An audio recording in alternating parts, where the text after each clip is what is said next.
kasih Mas Didit. Tepuk tangan dulu dong buat Mas Didit. MC jarang dikasih tepuk tangan. Auzubillahiminasyaitonirrajim. Bismillahirrahmanirrahim. Ya'udzubillah min hamazati syayatin wa a'udzubillah rabbil ayatul. Rabbi shrah sadri wa yassir li amri wa hlul 'uqdatam min lisani yafqahu qawli. Assalamualaikum warahmatullahi wabarakatuh.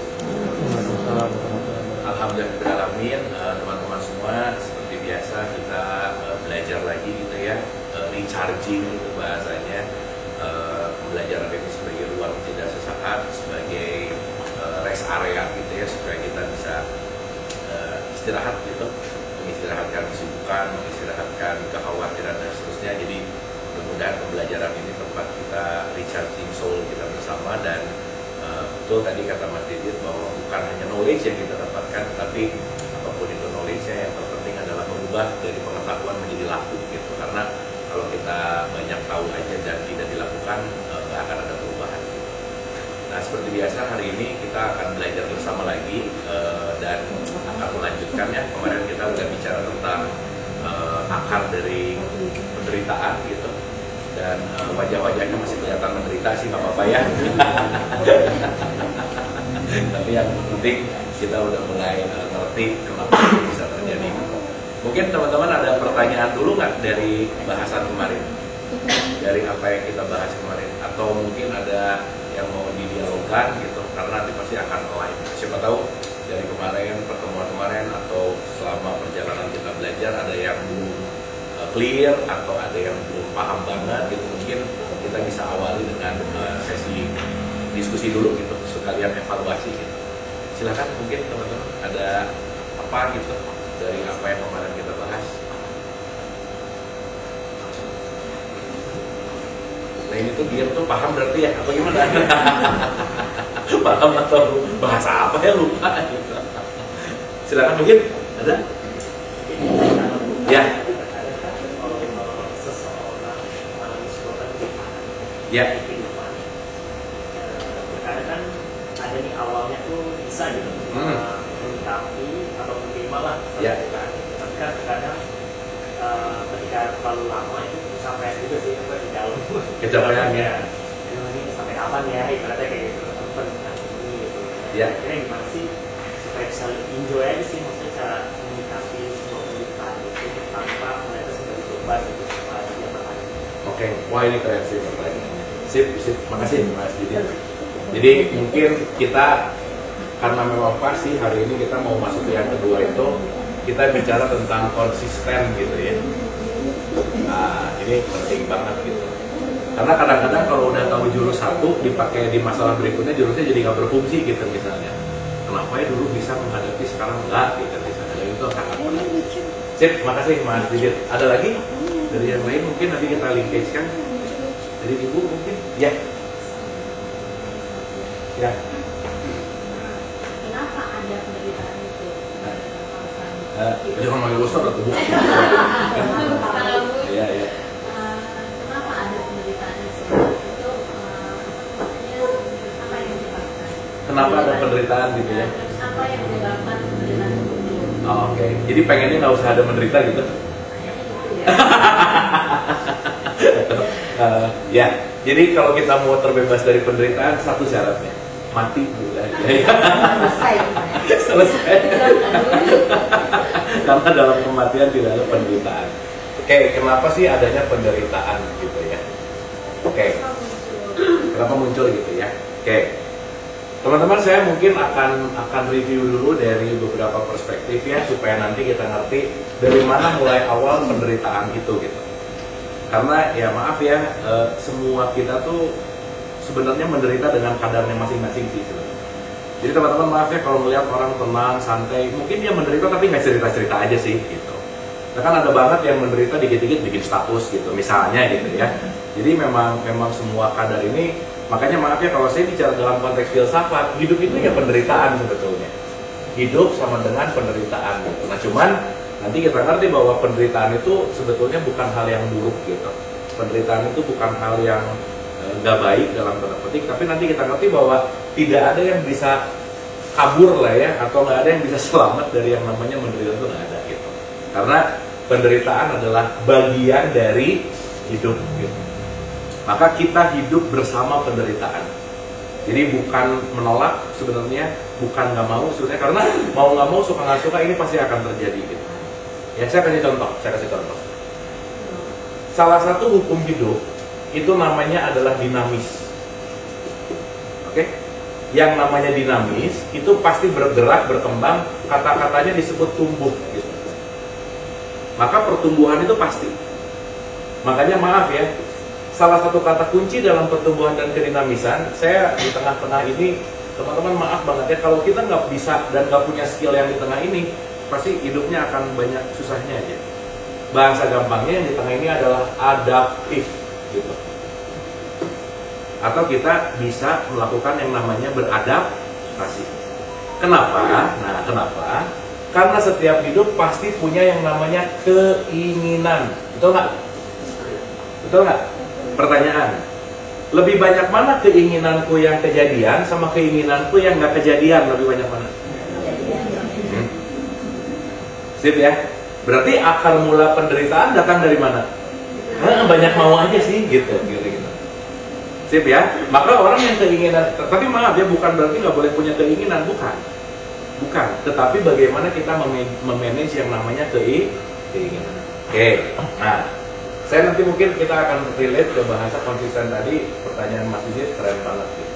Nah, sekarang kita lihat dulu dalam wilayah pemaknaan gitu ya. Kita mengambil makna.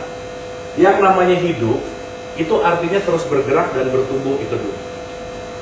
Maka kehidupan ini bergerak, bertumbuh, dan itu nggak bisa lepas gitu.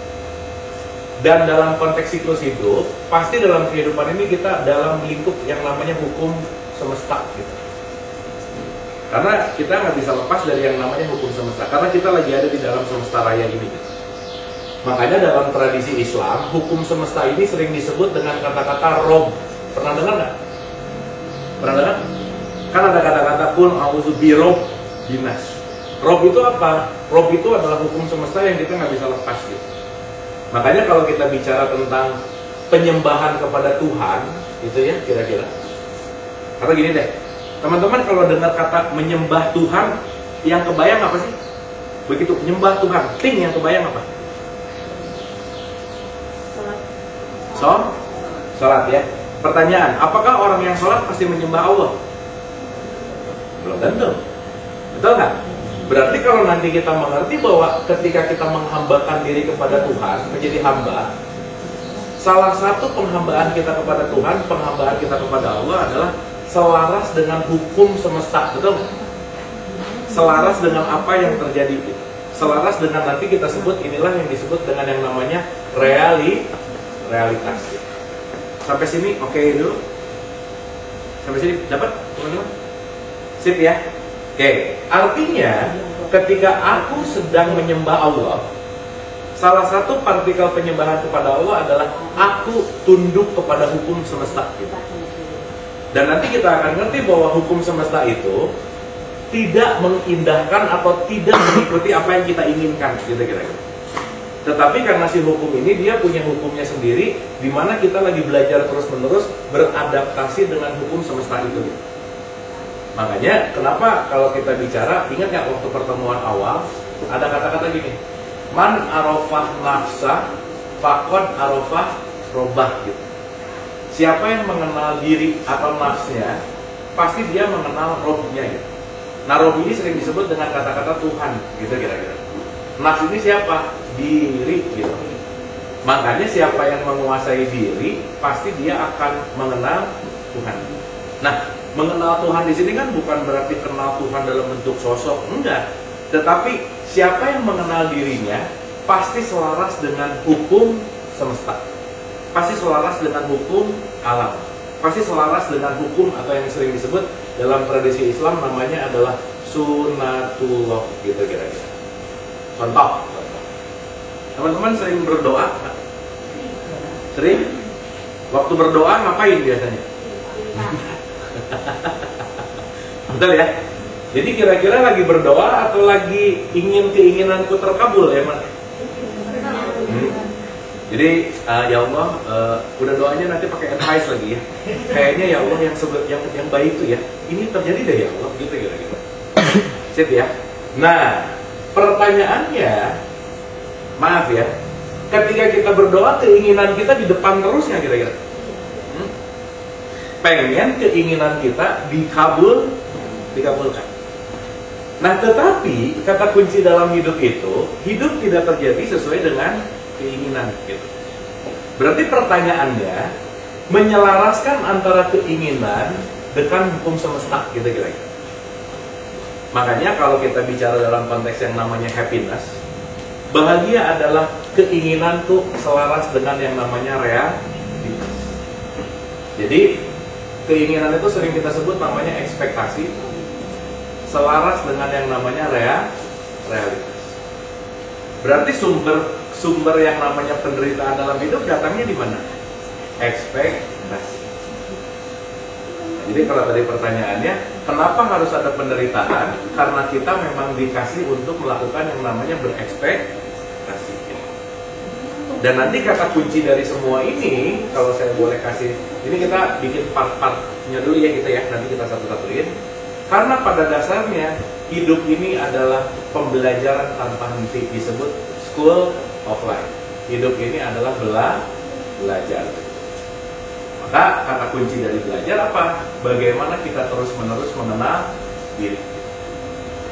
Sampai sini clear dulu, teman-teman? Paham ya? Clear ya? Nah, berarti maaf nih. Silakan. Nah, di sini muncul nih namanya agama gitu. Maka agama itu adalah sebuah teknologi untuk membuat diri kita mengenal Tuhan gitu. Sehingga dengan agama inilah kita selaras dengan yang namanya Tuhan, selaras dengan yang namanya Allah, selaras dengan yang namanya realitas. Makanya di dalam agama itu banyak sekali partikel-partikel supaya kita melatih diri selaras dengan keinginan Allah gitu. Pertanyaan dulu ya sebelum kita masuk. Kita ini kadang-kadang atau kita renungkan gitu ya. Beragama ini kan rata-rata kita hanya diwariskan, betul nggak, teman-teman? Iya nggak?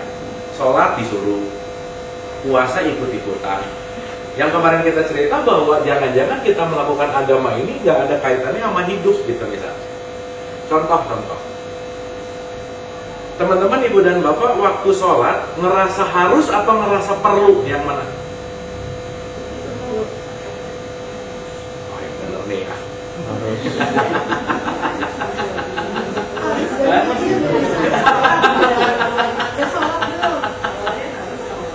Oh awalnya harus, lama-lama ya kalau harus TK, SD, SMP oke lah ya. Kan sekarang udah nggak SMP juga ya. Masa dari SMP harus mulu? Betul nggak? Nah, makanya maaf ya, banyak orang menjalankan agama sekarang dalam tanda petik motivasinya adalah fearness, takut, gitu, takut dosa. Dan kalau teman-teman dengar kata motivasi itu adalah sesuatu yang dilakukan dengan sadar. Jadi kalau saya melakukan ibadah gara-gara ingin sesuatu, itu bukan motivasi namanya transaksi gitu kira-kira. Jadi teman-teman sama Tuhan banyak transaksinya atau banyak sadarnya yang mana?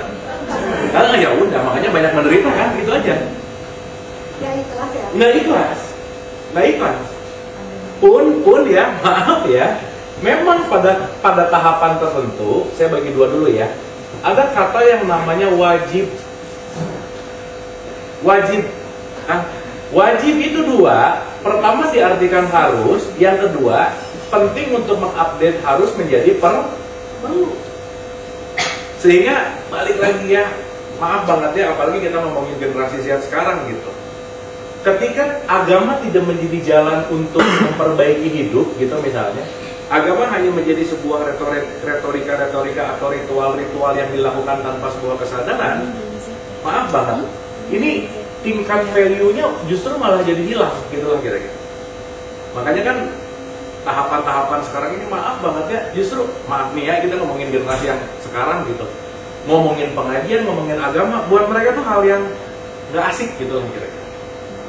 Karena kenapa? Diwariskan tentang si fearness ini sendiri gitu. Nah jadi saya balik dulu ke Mas Didit bahwa kata kunci dalam konsistensi adalah saya melakukan dalam wilayah perlu, dan perlu ini wilayahnya adalah sadar, gitu kira-kira. Contoh. Teman-teman, ibu dan bapak ngerjain sesuatu, banyak sadarnya atau banyak kebiasaannya, habit?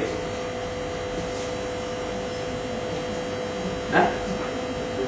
Habit ya? Kenapa coba? Setiap mau apapun dalam tradisi Islam tuh keren banget. Mau ngapain ada doanya, bener nggak? Mau makan, doa dulu. Even ngaca ada doanya loh, gitu. Betul nggak? Kan artinya mau diajar bahwa kamu ngerjain sesuatu dalam wilayah sadar, bukan karena hanya kebiasaan, gitu-gitu. Maka ketika kita beragama hanya dalam wilayah kebiasaan, ya udah, kenapa sholat? Karena saya beragama Islam dan ini adalah kewajiban. Tapi maaf nih, nggak ada relasinya antara sholat dan bagaimana aku mendapatkan ketenangan hidup, gitu. Contoh aja, maaf ya, teman-teman yang rajin sholat, mendapatkan ketenangan hidup dalam sholat nggak kira-kira? Hah? Diam-diam gini ini. Ya gimana mau tenang gitu, Allah Tuhan kan misalnya. Betul nggak?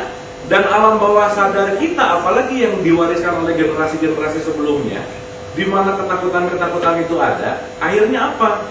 Agama dan hidup, ritual dan hidup itu menjadi sesuatu yang terpisah gitu. Makanya dianggap ketika sholat ibadah, tapi waktu kerja atau waktu meeting nggak ibadah, kita kira-kira. Padahal nanti kita ngerti bahwa bentuk dalam konteks apapun ketika kita dalam wilayah sadar, itu masuk ke dalam penghambaan, kita kira. Sampai sini oke dulu? Clear? Oh ini dong, oke nggak ini?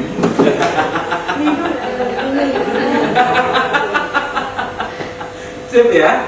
Nah, maksud saya di pembelajaran kita, nanti terkait sama pertanyaan Mas Didit, satu, Ibu dan Bapak, kita semua penting untuk latihan merubah habits. Udah.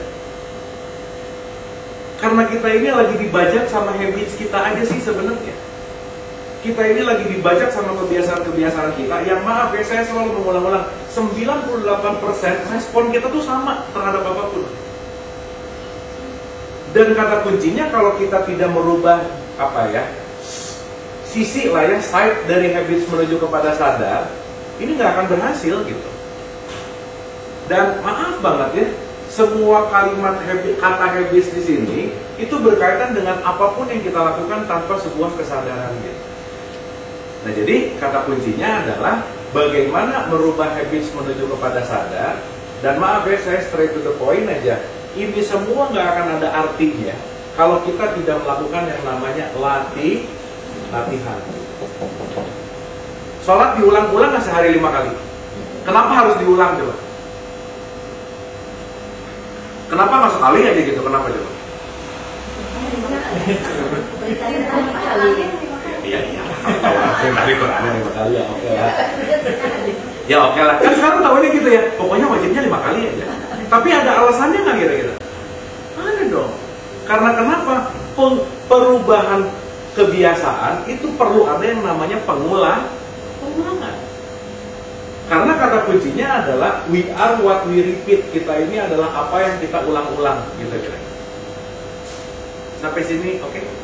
Maka kenapa saya ulang-ulang setiap saya kesini? Mari kita beragama menggunakan critical thinking, gitu. Mulai mempertanyakan kenapa harus gini, kenapa harus gitu, kenapa ada ini, kenapa ada itu, kenapa ada critical thinking di sini, supaya kita mulai belajar melakukannya dalam wilayah yang namanya sadar. Sampai sini, oke, teman-teman? Sip ya? Clear ya? Jadi sholat tuh jangan kayak robotik aja, ya udahlah ini mah agenda harian, udah selesai gitu. Yang penting bukan kewajiban, yang penting nggak dosa, yang penting apa, begitu, udah aja. Tapi ibu bapak coba rasain dalam-dalam deh, seberapa besar dampak sholat sama kita. Dan saya research ke banyak orang sih, rata-rata jawabannya nggak terlalu signifikan gitu. Karena kenapa? Ngerjainnya selalu dengan yang namanya takut gitu. Habis gitu kan Allah tuh ditakut-takutin ya, nanti Allah marah gitu. Nanti Allah ini, nanti Allah gitu. Jadi artinya kita penting dulu merubah sebuah mindset dari habits menuju yang namanya sadar. Clear sampai sini? Sip ya? Jadi mudah-mudahan after ini mau ngapa-ngapain tuh disadar gitu. Mau kerja, sadar, mau meeting, sadar, mau ngapain. Dan ini memang PR banget sih. Dan ini kalau nggak dilatih memang karena kita sudah tergerus, kita udah terbiasa dengan yang namanya kebiasaan. Ya, nah sekarang kita bicara mekanismenya. Oke, sampai sini ada pertanyaan dulu Kak? Pelan-pelan aja. Jadi ini karena ini diagram-diagram kita. Karena modulasi penderitaan itu bisa 6 pertemuan sih ya. Karena menderita tuh PR banget memang. Tapi yang penting kita pelan-pelan tapi dapat sesuatu. Setuju nggak teman-teman? Setuju ya? Sampai sini ada pertanyaan dulu Kak?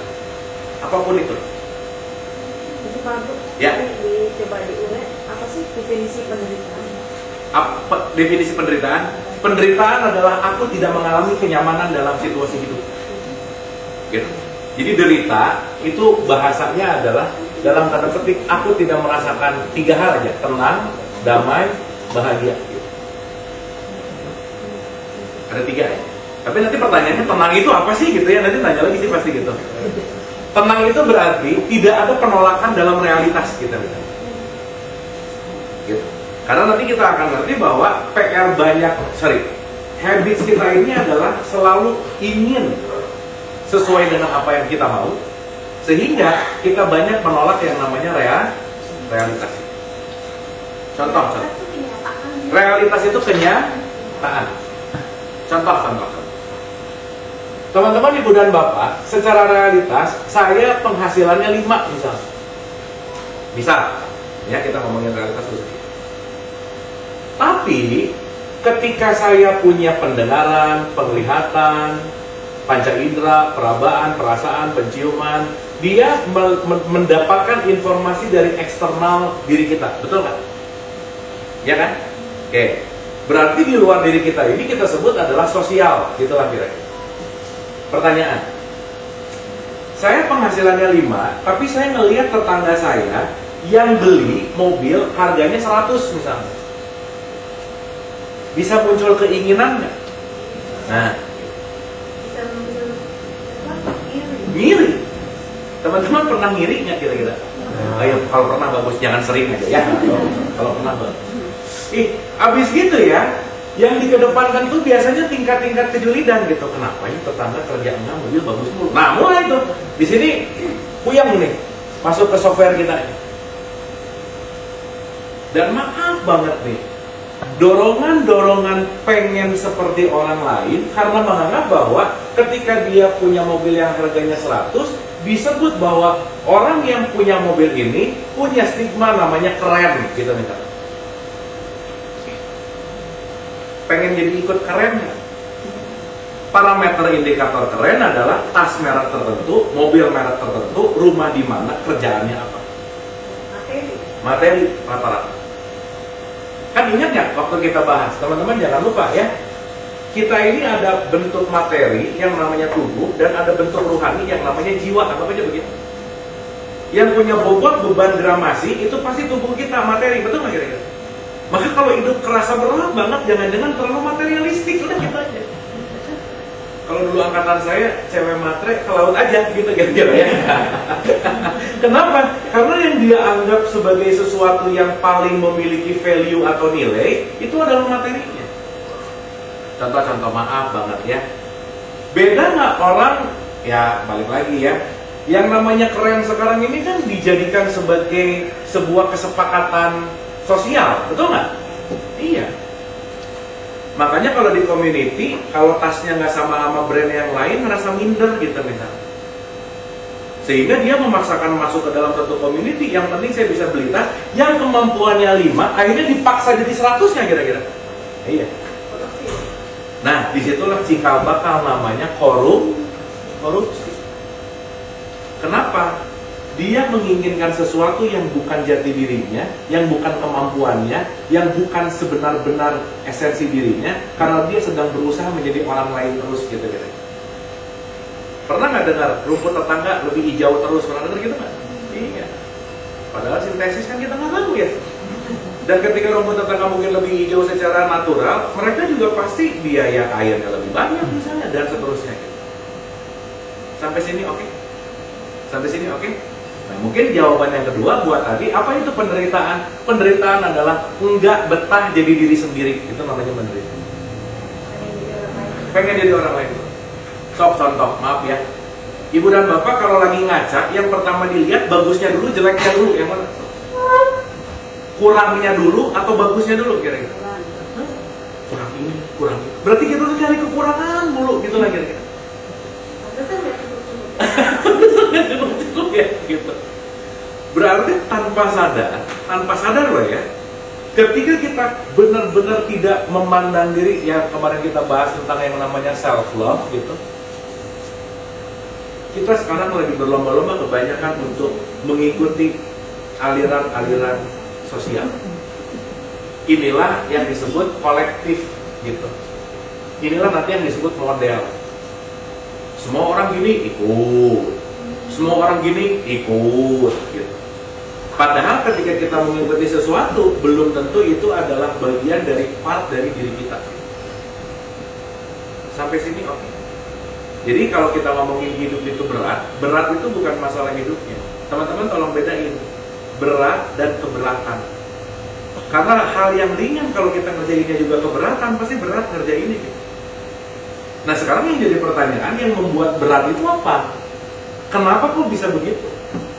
Karena salah satu hal adalah semua panca indera ini mengarahnya keluar sih memang. Keluar lagi. Apalagi teman-teman kalau sekarang kita bicara tentang media sosial nih, udah lagi kerja ngelihat temannya liburan, langsung ditulis, aduh gua kerja dia liburan. Nah mulai itu drop satu, gitu. Melihat mereka ininya baru, melihat itu, melihat ini. Padahal di media sosial semuanya adalah ilusi. Nah, sampai sini oke? Sampai sini oke? Berarti pertanyaannya, yang membuat menderita adalah karena kita terlalu sibuk dengan dunia luar kita. Dan ya teman-teman, ini straight to the point aja. Penderitaan diawali dengan membandingkan dan selesai. Once membandingkan, dan salah satu akar penderitaan ketika aku membandingkan aku dengan diriku, aku membandingkan aku dengan orang lain. Atau yang paling gak kerasa, aku membandingkan diriku dengan aku di masa lalu gitu. Maka orang akhirnya, aduh dulu ya aku tuh, nah dulu sih gitu. Dulu ya, terus saja membandingin. Nah, membandingkan ini adalah salah satu roots dari konteksnya, namanya adalah penderita. Sampai sini oke? Sip, ya. Dalam hidup tentu aja kita ada perbandingan. Iya. Betul.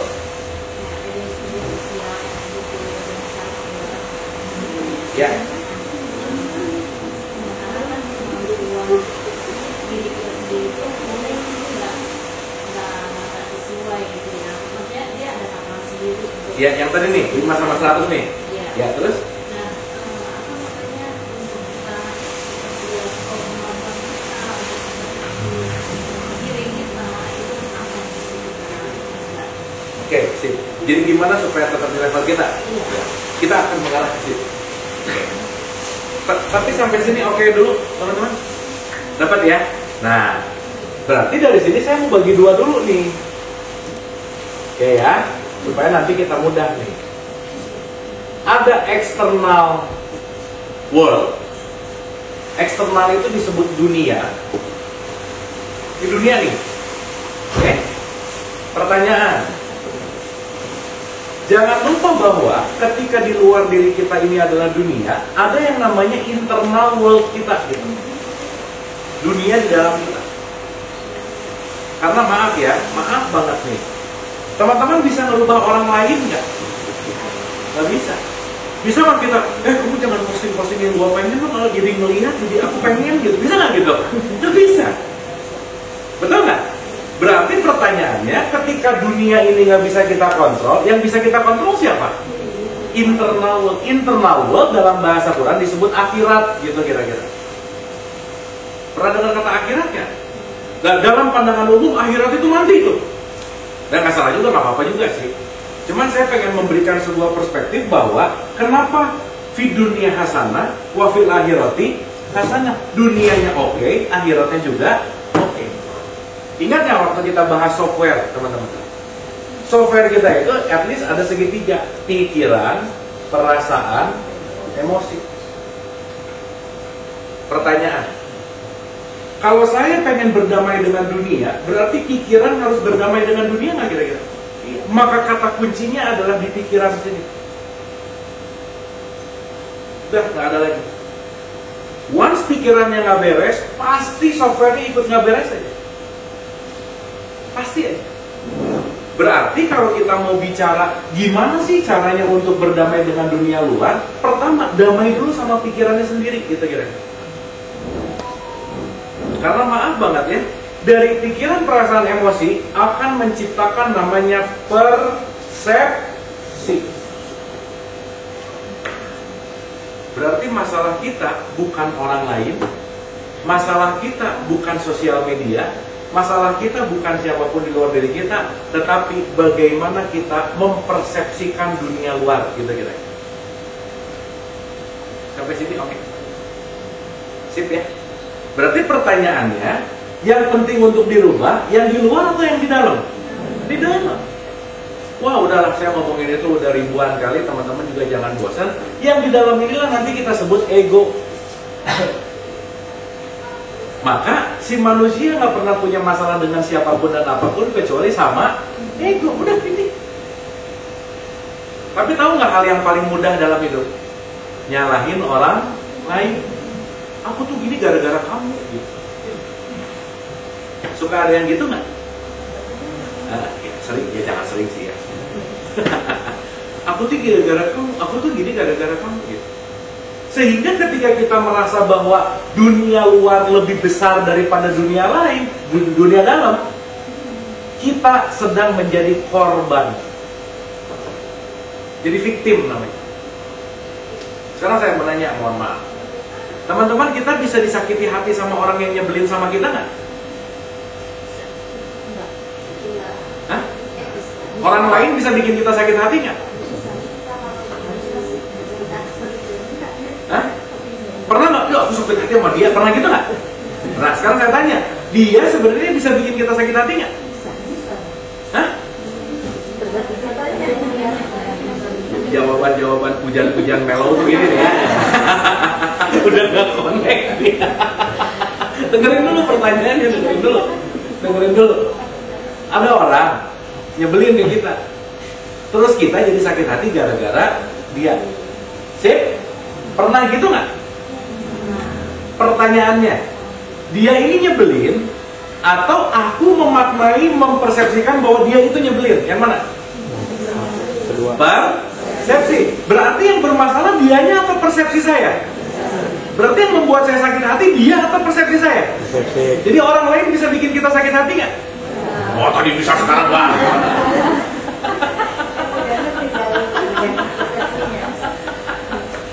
Betul nggak? Nah, selama ini hal-hal gini tuh nggak pernah ini gitu loh, nggak pernah direnungkan gitu.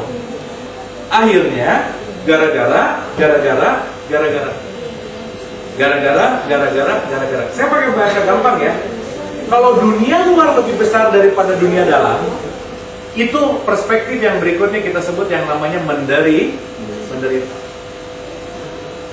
Makanya maaf ya, ada orang gini, aku tuh menderita di sini, aku kayaknya perlu pindah tempat. Udah pindah tempat, tetap aja menderita. Pindah lagi, tetap lagi, pindah lagi. Ternyata barusan sadar bahwa ternyata bukan tempat yang membuat menderita, persepsiku terhadap tempatnya yang membuat aku menderita. Betul kan? Berarti yang harus diberesin orang lain di luar atau pikirannya kita. Nah, udah gitu ya. Nah, teman-teman ibu dan bapak, maaf ya, si pikiran ini udah terbiasa memikirkan hal yang sama, hal yang di situ-situ aja seumur hidup, gitu kiranya. Jadi kalau sekarang yang usianya 40 tahun, ya pikirannya udah 40 tahun bareng, dia udah menjadi program selama 40 tahun, coba kebayang nggak? Berarti 40 tahun udah jadi habit belum? Iya. Terus belajar gini-gini 2 bulan ngomong, aku nggak berubah. Iya, iya. Ngumpulinnya 40 tahun, 2 bulan belajar. Pengen berubah cepat, nggak bisa. Ya sama kalau ngomongin lemak ya ibu bapak, ngumpulin lemaknya 30 tahun, lagi 2 bulan pengen six pack, nggak bisa lah. Kenapa? Karena ini semua adalah akumulasi dari selama dan seumur hidup kita. Makanya yang akan kita lakukan di Bogor nanti, maaf ya, sebenarnya kalau mau ngomongin agak-agak terlambat, belajar gini-gini after usia 40 tuh PR banget sih Bu, udah gitu aja. Apalagi 60 sih gitu. Lolita lolos 50 tahun ya. Tapi bukan berarti nggak bisa, bukan. Karena kenapa? Pembentukan program terbaik itu usia 0 sampai 7 tahun gitu. Ya, jelas lah ya, kita semua udah pasti terlambat gitu, tapi bukan berarti nggak bisa.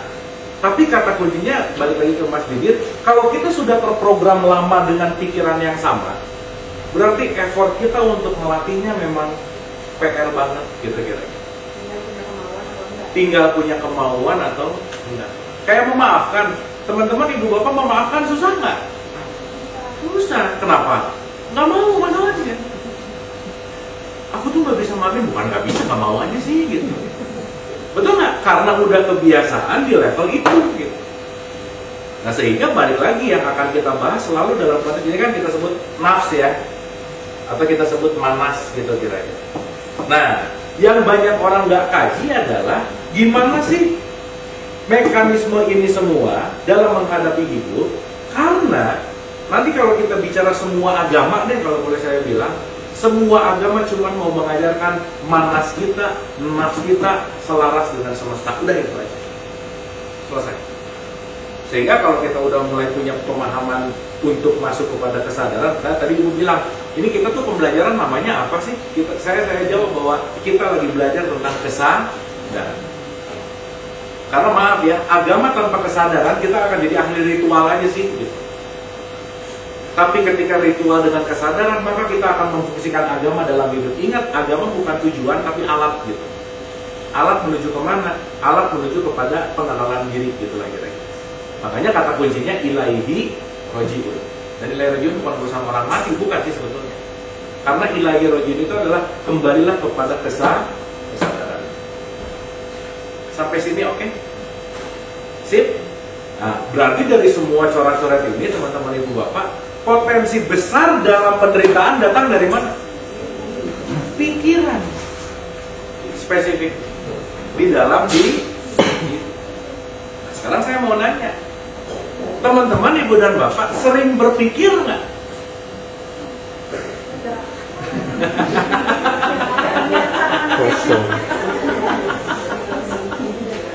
Ya, makanya Nabi Muhammad tuh keren banget sih statement.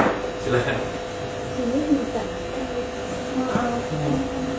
Makanya Nabi Muhammad tuh keren banget statementnya. Semua berawal dari niat. Stop, saya mau nanya, maaf ya. Mau ngerjain sesuatu banyak pakai niat nggak? Oh ya bener ah. Bangun tidur boro-boro niat kerja, pokoknya kerja aja nggak ada niat dulu tuh gitu. Jadi melakukan kebiasaan. Sama kalau sholat juga kan niatnya basa-basi aja, udah nggak tahu juga isinya apa. Sip ya. Makanya sebenarnya pernah dengar nggak ini kalau dalam ceramah-ceramah keagamaan selalu perbaharui niat. Karena yang paling bahaya dalam hidup melakukan sesuatu yang nggak pakai niat. Terutama kalau ibu-ibu belanja ke supermarket, wah udah aja, udah banyak nggak niatnya gitu. Niatnya banyak tapi dilanggar. Oh niatnya banyak tapi dilanggar. Niatnya cuma beli satu, ya. Tapi di belakang, begitu nyampe ke belakang, yang gak niatnya comot gitu. Betul nggak? Sehingga, aduh ibu dan bapak maaf ya, ini mungkin pelajaran TK dan SD. Tapi kalau ini diaplikasikan, cobalah dalam melakukan sesuatu, perbaharui niat-niat yang baru gitu. Artinya kalau saya sedang meniatkan sesuatu, saya ngerjainnya tuh sengaja. Sadar. So, saya mau nanya, sholat banyak yang sengaja atau banyak yang nggak sengaja? Oh ya bener ah. Kan kalau sengaja berarti sadar bahwa wudunya sengaja, gerakannya sengaja, bacaannya sengaja, dinikmati. Setiap part dari partnya dinikmati. Itulah konteks kenapa segala sesuatu perlu yang namanya niat. Nah maka kalau kita lepas dari niat, lepas dari kesengajaan, sekali lagi maaf ya, kita hanya sedang dikuasai oleh kebiasaan. Nah, kalau kita udah ada gumpalan kebiasaannya sangat kencang banget nih, programnya gede banget, programnya menggumpal banget. Itulah tadi Mas Didit, kenapa kita mau kembali ke sini enjoy terus? Kenapa kata kuncinya latihan? Karena gumpalan programnya tuh udah banyak banget gitu lah kira-kira. Sip ya, sampai sini. Orang kali dia ditumpukin sama sampai batu. Betul. Betul. Jadi akhirnya batu. Betul. Ibu pernah dengar cerita seruling nggak? Seruling bambu sih. Gini, ada pohon bambu ketemu seruling. Si pohon bambu komplain sama seruling, enak lu ya, harga kamu lebih mahal dari aku. Aku ini bambu, harganya paling cuma 5.000 bisa. Kamu udah jadi seruling, harganya bisa jutaan. Nah, si bambu komplain sama seruling, tapi dia lupa. Seruling jawabnya bagus. Bambu, saya juga dulunya kayak kamu gitu. Tapi karena aku dipotong, aku diamplas, aku dibolongin, berarti dia melalui fase-fase itu nggak? Ya kita sebut aja si penderitaan gitu ya. Maka setiap penderitaan pasti akan membuat value jiwa kita lebih mahal gitu kan. Makanya penderitaan itu adalah berkah. Betul, maka beda antara aku sakit dan aku menderita. Teman-teman saya mau nanya, masalah berkah bukan? Iya loh. Kalau kita nggak punya masalah, nggak akan ada di kelas ini sekarang. Karena masalah itu membawa kita terus maju. Kalau nggak ada masalah kita tuh primitif loh. Kalau nggak ada masalah kita tuh stay di tempat yang sama. Betul nggak kira-kira? Maka betul banget bahwa sakit nggak bisa dielakkan. Tapi ketika sakit saya menderita atau tidak, itu semua adalah pilihan. Kayak orang kayak ibaratnya ombak masalah kan kita nggak bisa beli masalah. Betul. Tapi kita belajar berselancar. Berselancar. Kalau berselancar kita tenggelam masuk air gitu. Iya, tapi kan jadi belajar ya. Itu. Nah berarti kan merubah persepsi masalah, penderitaan, kesulitan hidup.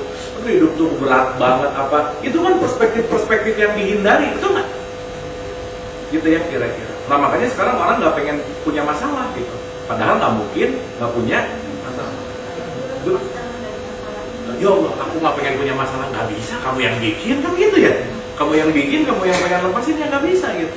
By the way nih, sedikit dulu nih. Kita hidup ada ujian nggak? Ada. Yang menguji siapa? Kamu sih kalau ngomong Allah lagi, Allah menguji gue, ada urusan sama Allah gitu. Kamu yang ngerjain, mau nyalahin diri saya gitu. Karena semuanya hukumnya adalah konsekuensi. Sampai sini oke? Iya Bu, nanti buku pasal 42 ayat 30, segala sesuatu yang terjadi pada dirimu itu disebabkan oleh perbuatan tanganmu sendiri. Tapi hal yang paling gampang dan paling enak dalam hidup Bapak nyalahin orang lain. Makanya selama kita berhenti menyalahkan orang lain, kita lagi mulai bertumbuh. Jadi PR besarnya untuk kita tumbuhkan, belajar mengurangi komplain, belajar mengurangi nyalahin faktor eksternal, belajar mengurangi apapun gara-gara mereka karena semua datang dari dalam diri kita masing-masing. Sampai sini oke? Sip ya? Satu lagi ya? Ya. Kalau misalnya perusahaannya kita nikmatin ya. Ya. Terus kan ada gitu kan ada numpaknya gitu, maksudnya udah kan bisa yang kita jadi ambil yang kadang ya kalau yang terima ya mungkin udah kita nyadari, tapi kalau enggak akhirnya bisa yang ya segala rupa lah ya. Pasti. Kita lagi jadi manusia ya. Pasti. Ya. Gini Bu, setiap semua penderitaan yang datang kita punya dua pilihan. Selalu ada pilihan. Teman-teman Ibu Bapak pernah dengar free will nggak? Kita punya pilihan bebas, pernah dengar? Pilihan bebas itu kan bukan berarti kita bebas ngapa-ngapain aja, enggak sebenarnya. Cuma ada dua, aku menerima realitas atau aku menolak realitas. Itu aja dulu sebentar. Contoh ya, contoh. Masalah datang, pilihan kita cuma ada dua. Terserah teman-teman Ibu Bapak mau pilih mana. Satu, makin luka atau tumbuh, itu aja. Apakah masalah ini membuat aku bertumbuh kesadarannya atau aku membuat dan memilih untuk terus terluka? That's your choice. Gitu. Kadang-kadang orang nggak tahu itu kan milih mana, kita jalan aja gitu kan. Nah, makanya kalau udah mulai masalah yang diulang-ulang itu mulu, berarti udah banyak banget lukanya gitu. Masa sih? Kan kita tahu ya bahwa ketika manusia tuh harus begini. Aduh, memang manusia itu tempatnya salah, bener sih gitu. Tapi kalau salah yang diulang-ulang, bego namanya gitu dalam tanda petik.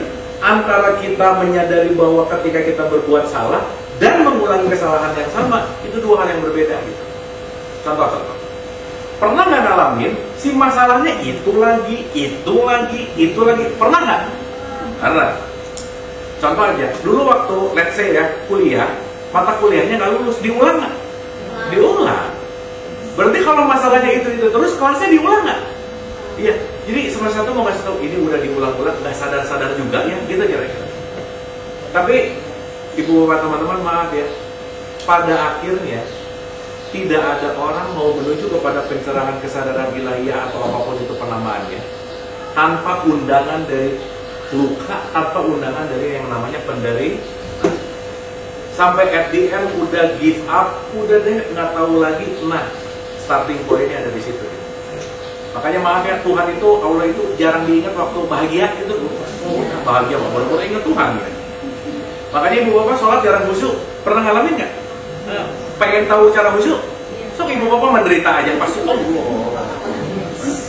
Kalau lagi menderita pasti khusyuk gitu. Betul nggak? Karena hanya dalam wilayah penderitaan, hanya dalam wilayah luka, hanya dalam wilayah kita benar-benar udah nggak tahu gimana, pintu yang namanya kesadaran itu akan terbuka gitu kira-kira. Sip ya? Gimana Bu? Udah harus pasti masalahnya Bu. Kenapa? Kenapa begitu? Sistemnya begitu. Sunatullahnya begitu.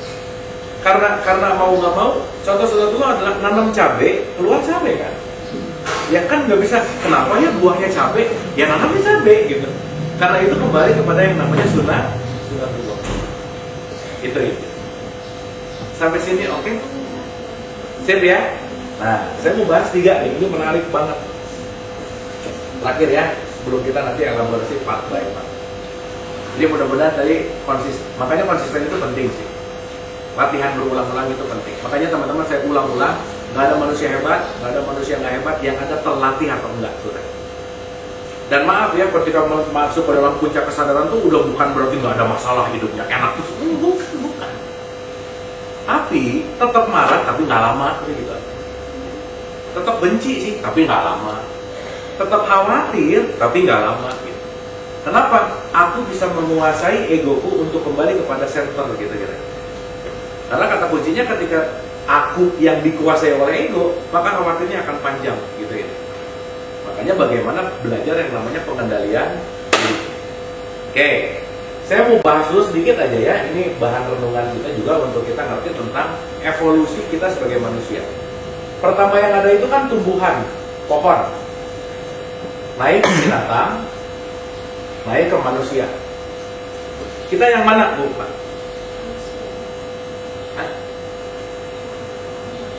Diam-diam gini ya.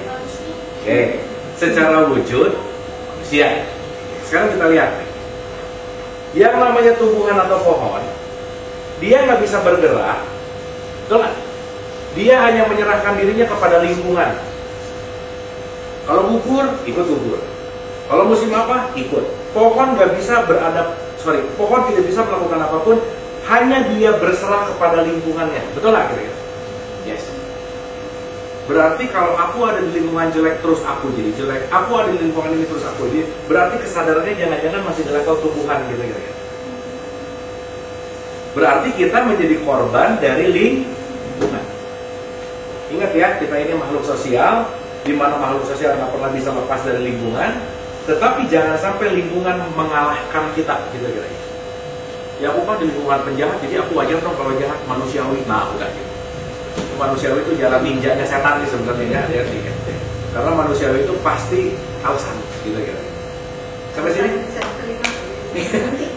kan manusiawi orang marah ya. Nah itu kan kayak sesuatu yang dibolehin, pembenaran, normalisasi.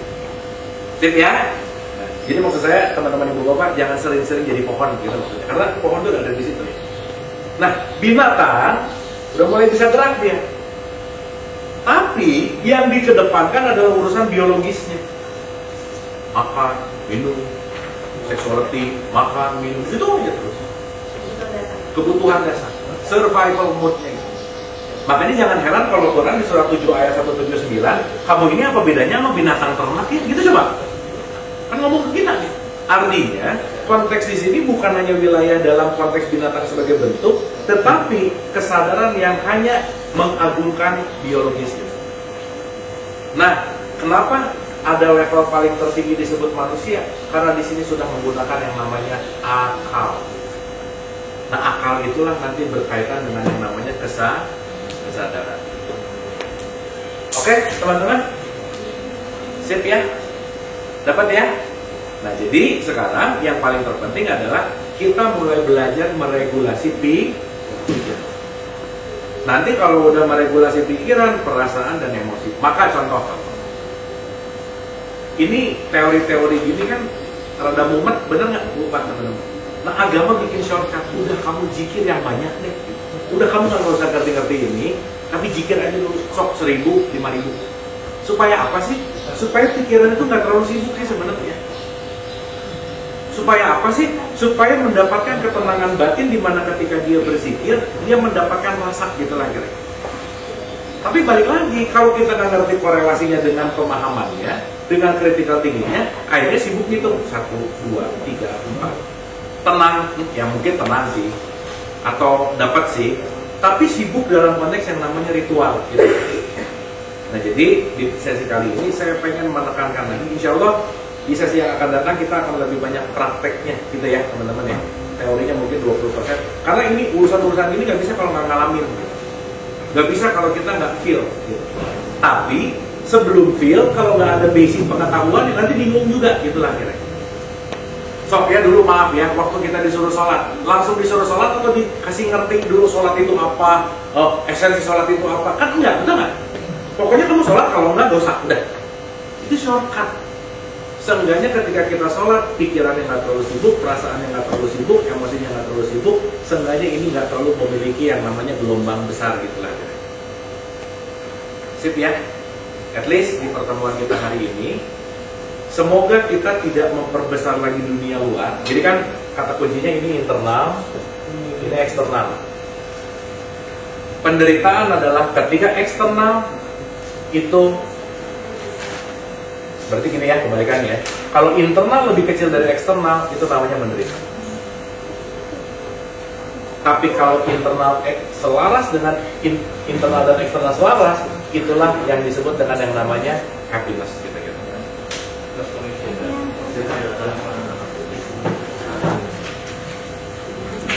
Sip ya. Jadi PR kita adalah bagaimana terus menyelaraskan antara internal dengan eksternal. Salah satu kuncinya adalah apa? Jangan lelah belajar dari kita. Karena banyak banget yang belum kita ketahui tentang diri kita. Karena kita ini selama ini kebanyakan minjem tentang kita ke orang lain. Dia ngomong gini, baper. Dia ngomong gini, baper. Kita minjem terus. Aku menganggap, diriku menganggap aku seperti apa yang dilihat sama orang lain gitu. Sip ya, teman-teman, ibu dan bapak ya. Nah, 3 PR lagi, bukan 3 PR sih, 3 esensi. Saya ulang-ulang sekali lagi. Ada orang jahat, ada orang baik, dan ada orang sadar. Ini 3 hal yang berbeda. Saya selalu mengulang-ulang bahwa kalau orang jahat, no keluar, yes ke dalam. Artinya mau yang lain rugi, terserah, yang penting aku untung. Itu orang jahat. Nah, tapi sekarang yang agak banyak di tengah-tengah sih, apa itu orang baik? Yes keluar, tapi no ke dalam gitu. Itu bahaya. Untuk orang lain oke, untuk melakukan apa-apa oke, tapi dia nggak punya self love gitu. Ciri-ciri orang baik nomor 1, nggak enakan misalnya, susah bilang enggak gitu misalnya. Dia tipikal-tipikal yang kayak keren banget. Aku pokoknya gimana untuk anakku bahagia. Nah, orang tua yang pengen anaknya bahagia, yang penting anaknya bahagia, berarti ibu bapaknya jangan-jangan nggak bahagia gitu kira-kira. Sip ya. Makanya maaf ya teman-teman ya, orang baik jauh lebih menderita daripada orang jahat. Jadi mending jadi orang yang mana? Sadar, bukan jahat. Ya boleh juga sih jadi orang jahat, nggak apa-apa ya. Tapi semuanya adalah konsekuensi. Maka selalu kita upgrade kesadaran kita. Berhentilah jadi orang baik, jadilah orang baik. Yang kita punya boundaries, punya batasan, punya ketegasan untuk apa? At least peliharalah dirimu. Karena kalau kamu dirinya terpelihara, maka kita akan bisa selaras dengan eksternal. Nah berarti dari pembahasan kita mau nggak mau suka nggak suka kembali lagi kepada diri kita masing-masing. Sip ya? Dapat ya? Berarti sekarang kaitannya sama pikiran. Nah, next pertemuan kita akan menganalisa bagaimana pikiran diregulasi. Karena kalau pikiran nggak diregulasi, nggak bisa. Contoh, sholat itu sebetulnya mengistirahatkan pikiran nggak? Harusnya. Selama ini kalau sholat, pikirannya justru malah sibuk nggak? Kenapa begitu? Berarti kita nggak ngerti bahwa sholat itu adalah mengistirahatkan sebenarnya. Jadi malah sibuk. Allah, jadi ingat ini. Jadi serba ingat semuanya. Padahal inti dari sholat adalah bahwa bagaimana aku merelaksasikan pikiran. Nah nanti kita akan mulai, once kita bisa ngeberesin pikiran, kita bisa ngeberesin manas gitu ya. Contoh ya, salah satu sifat alamiah pikiran itu dia pengen loncat ke masa lalu dan loncat ke masa depan, teman-teman. Pokoknya ke masa lalu, ke masa depan. Contoh, ini teman-teman duduk di sini tuh, saya nggak yakin pikirannya di sini semua sih, gitu kan. Mungkin merhatiin ya 1 detik, 2 detik, langsung ke masa lalu, gitu. Atau 2 detik, 5 detik, nanti ke masa depan, nanti gimana gitu. Makanya kenapa banyak yang tidak efektif, efisien, karena kita kekurangan skill fokus namanya. Ya gimana mau fokus, orang nggak bisa menghadirkan antara tubuh dan pikiran di tempat yang sama. Lagi mandi udah mikirin di kantor, lagi di kantor mikirin tempat makan siang, lagi makan siang mikirin klien, lagi di klien mikirin rumah, terus diulang-ulang. Makanya kalau kita kekurangan, by the way ya teman-teman ibu bapak, penelitian terkini mengatakan orang modern saat ini bisa fokus cuma 8 detik loh. Beneran? Dicek aja. Habis 8, 9, 10 entah pengen ngelihat postingan, entah pengen apa, entah ngelihat pengen komen, entah apa, udah nggak jauh-jauh dari situ. Makanya ketika kita kehilangan fokus dan kita tidak membiarkan diri kita hadir utuh di sini saat ini, pasti akan ada chaos dengan pikiran itu pasti. Kalau bisa menjadi waktu pikiran kita kan keluar banget ya. Keluar banget. Wah, gitu lah gitu. Tapi nggak bunyi juga sih, Deng ya. Ya pokoknya gitu lah gitu. Kalau grafik tuh gini banget. Cari di penelitiannya. Bisa bikin Ya, makanya kan kalau nanti dalam konteks penelitian ada di wilayah kita lagi beta, alfa, theta, delta. Ini tuh lagi gitu. Lomba. Dan kalau kita nggak melatih ke level-level yang rileks, udah. Makanya teman-teman kalau nggak punya waktu merelaksasi diri sendiri, udah. Kita akan terus muter di pikiran-pikiran yang bergelombang gitu ya. Sip ya. Jadi sekali lagi, penderitaan itu selalu ada di masa lalu dan selalu ada di masa depan. Tapi masalahnya masa lalu nggak ada, masa depan juga nggak ada. Yang ada hidup itu hanya di sini sekarang saat ini. Karena saya ngomong waktu udah masa lampau, udah jadi memori. Kan sekarang sibuk, aku tuh tersiksa dengan aku 5 tahun lalu. Udah 5 tahun yang lalu masih tersiksa sekarang. Betul nggak? Yang belum kejadian, nanti gimana ya kalau nanti anak ini, kalau nanti yang belum kejadian udah selesai hari ini gitu. Nah, rugi. Makanya jangan sampai kita hidup di masa lalu dan di masa depan. Itulah nanti fungsi dari khusyuk gitu kira-kira. Ikan aja bisa fokus 18 detik teman-teman. Ikan loh, kita tuh kalah sama ikan santai. Si manusia tuh 8 detik sok gede dicek. Betapa spending kita terhadap fokus manusia makin rendah sekarang. Makanya banyak meeting yang nggak efektif, efisien. Lagi meeting, ini yang merhatiin, sibuk kemana gitu. Pernah nggak? Oh ini kebiasaan orang tua. Nah kamu konsentrasi dong, disuruh konsentrasi tapi nggak pernah dikasih tahu caranya gimana. Kamu khusyuk dong sholatnya, tapi nggak pernah dikasih tahu cara khusyuk gimana. Nah nanti kita akan belajar bagaimana masuk ke ruangan yang namanya fokus atau khusyuk. Karena kalau kita nggak melatih, Nah, artinya apa? Yang kita regulasi, yang kita perbaiki, adaptasi adalah pikiran kita sendiri. Maka semakin kita bisa berdamai sama pikiran kita, semakin si jiwa kita, manas kita semakin akan tenang, damai, dan bahagia. Jadi start dari pikiran. Artinya apa? Banyak perbaharui, dan teman-teman sebisa mungkin sedikit sekali lakukan multitasking kita gitu. Kalau lagi makan, dah, jangan sambil ngapa-ngapain. Kalau lagi ngobrol, jangan sambil ngapa-ngapain. Kalau lagi lakukan apa, stop multitasking. Karena multitasking yang akan membuat fokus kita pasti nggak akan beres. Fokus nggak beres, pikiran pasti nggak beres. Pasti pemilihannya sama, diulang-ulang di wilayah problem yang sama gitu lah. Oke, sip ya.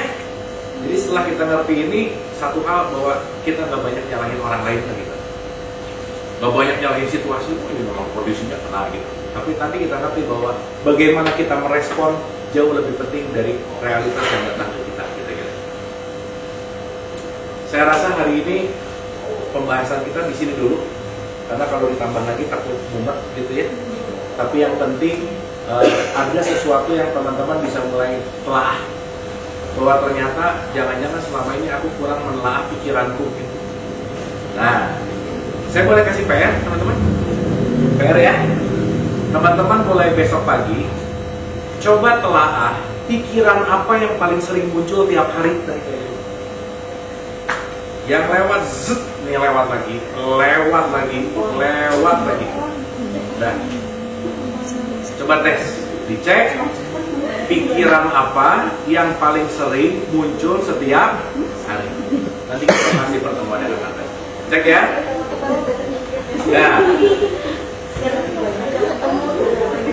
Nah, begitu set apa? Ingat ya, pikiran tamu lah ya. Isi kan, isi go. Jadi pikiran bukan diri kita bisa, tapi pikiran adalah alatnya. Maka sebisa mungkin jangan terpengaruh besar oleh pikiran. Bukan pikiran yang mengontrol kita, tapi bagaimana kita yang mengontrol pikiran kita. Oke? Kita belajar ikro ya, belajar mengobservasi ya. Pokoknya begitu cek, aduh, oh ini pikiran ini datang sekali, nanti datang, oh ternyata aku mikirin ini diulang-ulang. Nah, kalau udah tahu banyak pikiran apa, nanti kita lihat akarnya dari mana. Karena apa yang sering dipikirin, pasti akarnya, waduh, udah kuat banget gitu. Dan jadi kejadian. Dan itu akan menciptakan namanya personal reality. Tapi nanti kita ya, at least sekali lagi mau ngapa-ngapain niat dulu. Aku niat mau makan, ya, supaya mindful. Aku niat mau kerja supaya mindful. Aku niat. Makanya, tradisi Islam itu keren. Setiap ngapa-ngapain ada doanya. Supaya apa sih? Supaya ngelakuinnya benar-benar sadar. Bukan hanya dalam keadaan kebiasaan. Supaya ngelakuinnya benar-benar sengaja gitu. Ya, sip ya. Berhenti jadi pohon itu kalau bisa ya. Berhenti jadi binatang juga. Karena kita dalam perspektif Quran disebut ahsanat takwim, yang terbaik karena kita menggunakan akal. Ya, jangan, ini namanya vegetatif, nanti itu jadi hewani gitu ya. Tapi nanti kita akan bahas lebih detail. Karena kita nggak bisa lepas dari tiga ini. Oke, sip ya. Kemas diri dulu mungkin dari perspektif ini, apakah menjawab atau ada sesuatu atau yang perlu dielaborasi lagi? Silakan.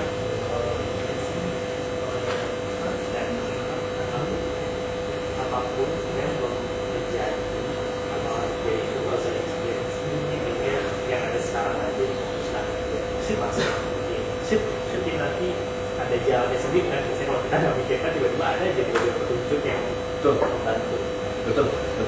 Makanya nanti di tahapan berikutnya nanti ada pikiran, ada pencerahan. Pencerahan akan hadir ketika kita melampaui pikiran. Makasih. Boleh tepuk tangan buat Mas Didi. Thank you, terima kasih. Ibu, mungkin dari pertanyaan tadi ada sesuatu yang bisa diambil atau pertanyaan lebih dalam lagi atau?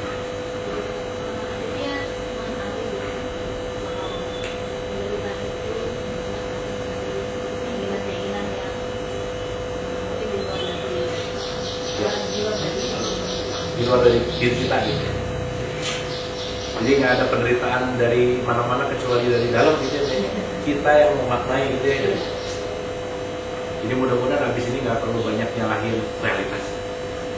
Lu nyalahin itu, aduh udah deh. Begitu kita nyalahin, dropnya lagi kesini banget. Di sini.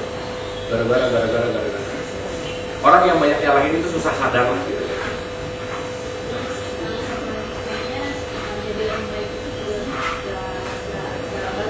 Iya, kan emang nggak disuruh jadi orang baik.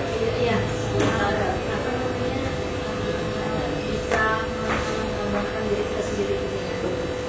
Orang baik itu kayak lilin, berangin sekitar nggak? Tapi lama-lama kebakar nggak? Nah jangan jadi lilin, panas. Mendingan jadi kompor gas. Mending jadi kompor gas. Sip ya? Yang disuruh sama Quran, misalnya kalau kita pakai perspektif Quran, Quran selalu menyuruh kita jadilah orang yang berbuat baik. Bukan orang baik. Berbuat baik sama baik Beda. Karena kalau orang baik, nanti bisa pengen disangka sama orang lain baik terus gitu. Dan dia berbuat dan melakukan kebaikannya itu karena itu tadi, bukan perlu tapi harus gitu. Jadi kemasan terus. Pernah ibu ngerasa gak enakan sama orang, padahal ibu gak suka. makanya itu yang aku perdalam pertanyaannya gitu kan. Betul. Jadi aku ngalamin gitu, jadi aku sendiri yang menderita jadinya. Iya. Demi kebaikan orang lain. Iya. Rugi gak? Rugi. Iya udah. Kalau misalnya aku tidak apa namanya meloloskan, maksudnya tidak berbuat baik di saat itu, aku merasa diriku namanya tidak dirugikan, tapi orang lain tidak mendapatkan manfaat dengan itu. Ya kan tadi ada kata merasa ya. Iya. Makanya kan ketika ibu melakukan kebaikan buat diri, orang sadar itu yes ke dalam, pasti yes keluar. Gitu. Jadi bukan berarti ketika kita tidak mengindahkan keinginan orang yang kita sayang, kita adalah jahat, belum tentu loh. Siapa tahu pembelajaran itu buat dia gitu loh. Menjerumuskan malah. Ya kita baik terus sama anak misalnya. Ma ini kasih, ma ini kasih, ma ini kasih, misalkan. Itu kan belum tentu baik gitu dalam tanda kutip. Tapi niatnya sebagai orang tua yang baik memenuhi semua keinginan karena hidupku demi anak. Terus ibunya menderita nanti. Dan bisa juga anaknya malah jadi terjerumus. Gitu gitu. Tapi tenang aja Bu, orang baik itu banyak memang. Enggak, itu kadang-kadang kita nggak menyadari hal itu, kadang-kadang dilakukan secara spontan gitu ya. Iya. Kalau jadi habit. Apalagi orang religius itu biasanya banyak. Karena menurut agama, menurut. Nah. Jadi itu yang agak susah itu memisahkannya gitu loh. Padahal kontradiksi kan. Iya Bu, makanya itu sebenarnya batin kita nggak nyaman. Nggak nyaman gitu. Tapi itu yang ternyata muncul gitu. So sekarang apa yang di statementkan ibu? Siapa maaf? Ibu Tuti. Yang diomongin Ibu Tuti banyak mengalaminya bahwa aku melakukan sesuatu padahal ke dalamnya nggak enak. Sering ngalamin gitu nggak teman-teman ibu bapak? Ya, ini kan kumpulan orang-orang baik, masalahnya udah gitu aja. Lagi belajar sama-sama saat. Tapi maaf ya, bentar. Tapi bukan berarti diri nyebelin, bukan lah ya. Aku jadi orang sadar gini, enggak gitu juga, enggak. Bukan gitu, beda. Pengalaman ya sakit jadinya gitu loh. Yang kita lakukan itu, yang kita lakukan itu gitu. Makanya nanti banyak pengorbanan biasanya. Tapi mengatasnamakan cinta gitu. Saya mencintai karena aku berkorban. Iya, kalau udah mulai aku berkorban demi kamu, itu namanya bukan cinta, transaksi. Ya cinta mah gak ada pengorbanan, betul nggak? Nyaman, gitu. Saling melepaskan. Gitu. Sip ya? Gimana ibu? Maaf. Jadi kalau orang sadar itu adalah orang yang berbuat baik. Pasti. Karena dia sadar. Dan pasti tidak merugikan. Kenapa coba nggak merugikan? Merugikan Apapun. Kenapa coba dia nggak merugikan? Karena ketika orang sadar menyadari bahwa begitu di level sadar udah nggak ada identitas bahwa kamu adalah aku yang lain. Menyakitimu, menyakitiku. Menolongmu, menolongku. Jadi ketika kita nolong orang lain masih banyak yang mikir saya lagi nolong dia gitu loh. Padahal ketika kita lagi nolong siapapun, yang lagi kita tolong siapa? Diri sendiri. Nah, itulah nanti yang disebut tauhid.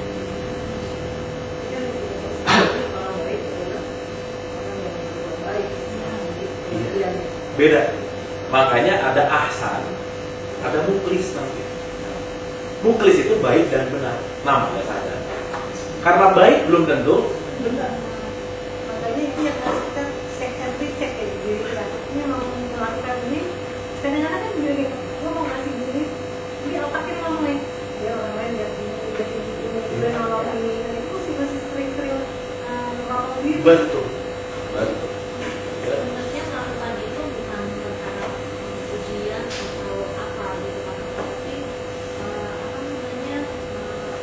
berbuat baik ke orang lain itu memang benar-benar mau nolongin dia gitu, tapi merugikan kita gitu. Iya. Berarti baik ya. Iya. Tapi nggak benar. Nah, gitu. Makanya tingkat paling level tingginya namanya jadilah orang yang muklis. Bahasa kalau jadi ikhlas itu. Ikhlas itu sadar. Gitu. Makanya kulhu Allahu ahad, kesatuan. Kesatuan itu artinya apa? Udah nggak ada aku dan kamu di situ. Dan aku melakukan kebaikan bukan karena halus, gitu. Karena ini bagian dari nature-ku. Gitu. Pas itu kita nggak mikir lagi gitu, kita nggak ada sakit di situ gitu ya. Makanya kalau ada orang ngomong, aku udah ikhlas, itu perhat lah, belum ikhlas lah, karena masih diomongin gitu. Makanya tidak ada kata ikhlas di surat Al-Ikhlas. Betul lah. Karena itu sesuatu apa? Naiknya level dari baik menuju sadar. Oh, yang terjebak jadi orang baik banyak.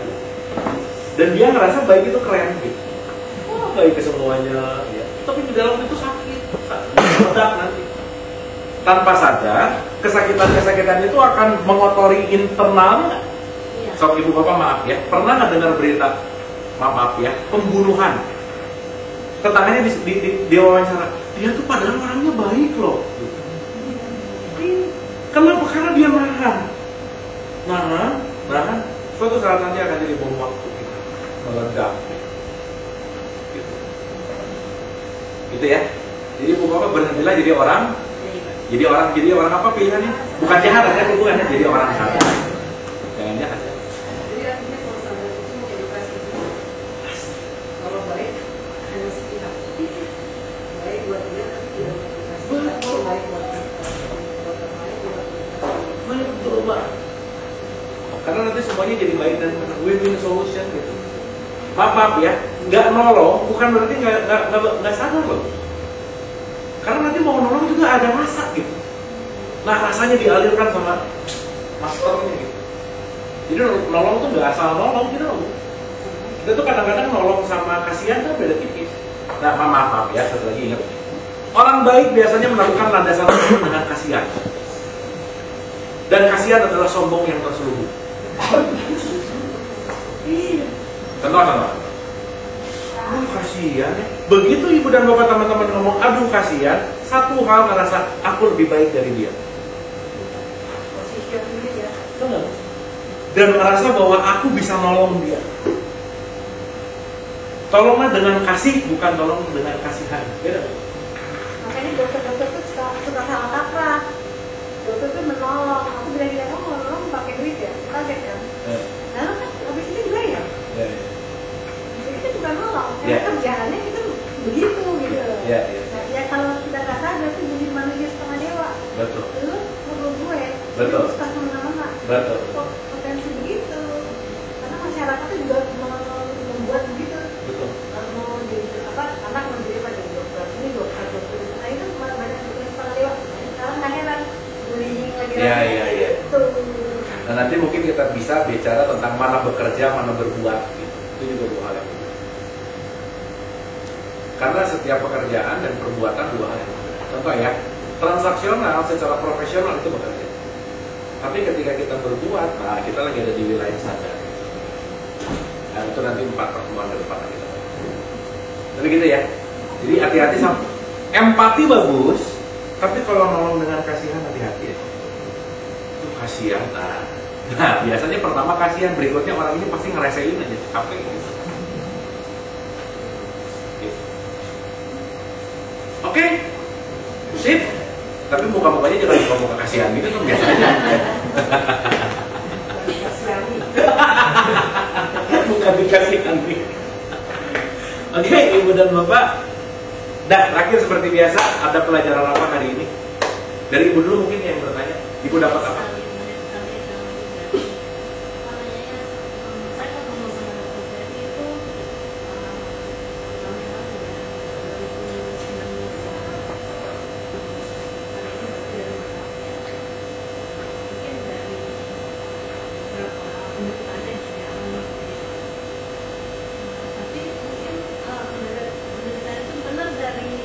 Pikiran. Ada pikiran gitu, tapi kali ini banyak yang saya ambil gitu kan, ternyata pikiran itu yang merusak jiwa saya seperti itu.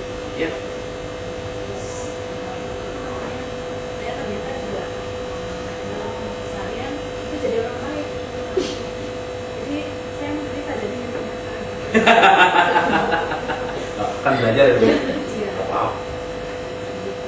Terima kasih boleh tepuk tangan. Keren. Ibu mungkin ada sesuatu dapat apa gitu hari ini? Yang sadari tidak dapat. Ya. Jadi memang kalau yang jadi patung kan habitnya, termasuk suatu ulang gitu kan. Nah, itu yang dapat pelajaran sadari. Jadi supaya belajar terus nggak merubah kebiasaan ini. Boleh tepuk tangan juga. Oke, di tengah mbaknya yang pakai kerudung hitam. Ya. Dapat apa? Kalau kayak penderitaan kita tuh dimulai dari semua keinginan kita. Jadi kalau mau banyak menderita ya kita harus punya keinginan yang sesuai kemampuan kita sih. Jadi selaras gitu ya. Mantap. Boleh tepuk tangan. Oke, keren. Terima kasih. Jangan lupa kan ini kita direkam juga ya. Sebisa mungkin ini nanti H-1 kita ulang lagi tonton kajiannya. Karena insya Allah minggu depan pertemuan yang akan datang dan pertemuan yang akan datang berikutnya kita akan meregulasi si manas. Jadi kita nggak akan terlalu banyak coret-coret, tapi kita akan banyak ngerasain gitu lah, supaya nanti jadi praktek gitu lah. Oke teman-teman, atur nuhun, mohon maaf lahir dan batin, semoga bermanfaat. Wabillahi taufiq wal hidayah. Assalamualaikum warahmatullahi wabarakatuh. Terima kasih. Buat semuanya. Alhamdulillah.